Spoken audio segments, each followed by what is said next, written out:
বিসমিল্লাহির রহমানির রহিম। আসসালামু আলাইকুম দর্শক, কেমন আছেন? দেশ ও দেশের বাইরে থেকে যারা আমার ভিডিওটা দেখতেছেন তাদেরকে আমার রান্নাঘরে স্বাগতম। আজকে আমি দেখাবো সিজনলি যে জামটা, সেই জাম ভর্তা বানাবো।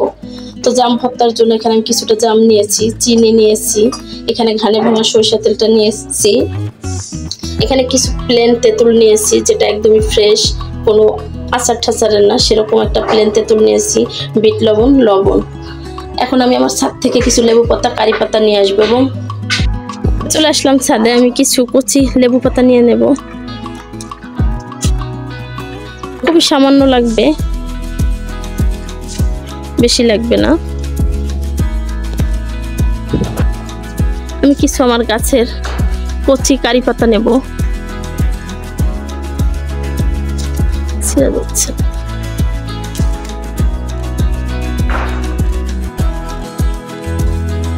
দর্শক, আমি কচি কারি পাতা এবং লেবু পাতা ছেঁড়া হয়ে গেছে আমার। আমি কারি পাতাটা ছাদ থেকে নিয়ে আসলাম, দেখতে পাচ্ছেন, এবং লেবু পাতা। এখন আমি ভর্তা বানানোটা শুরু করব। তো এখানে আমি এটা আরও 2-3টা ধোয়া দেওয়া হয়েছে। আমি কিছু লেবু পাতা ছিঁড়ে দিচ্ছি।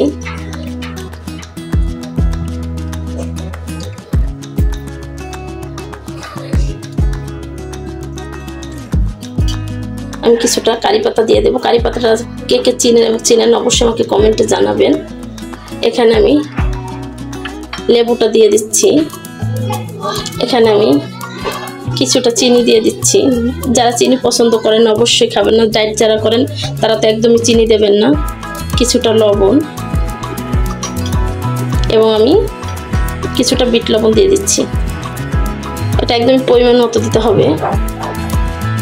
এবং আমি কিছুটা সরিষার তেল,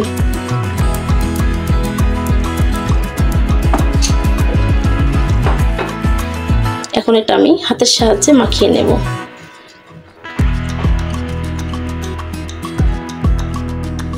দর্শক, এটা মাখানো একদমই হয়ে গেছে, হাতে মাখিয়ে নিয়েছি। এখন আমি 2টা মরিচ পুড়িয়ে নেব। আমি চুলার আগুনে 2টা মরিচ পুড়িয়ে নেব। এই মরিচ 2টাকে আমি একটু ধুয়ে নেব। এখন আমি মরিচ 2টা একদম ছোট ছোট করে ভেঙে দিয়ে দিয়েছি। কার কার এভাবে শুকনো মরিচ, সরিষার তেল দিয়ে, বিট লবণ দিয়ে, নরমাল লবণ, লেবু দিয়ে জাম ভর্তা খেতে ভালো লাগে অবশ্যই আমাকে কমেন্টে জানাবেন।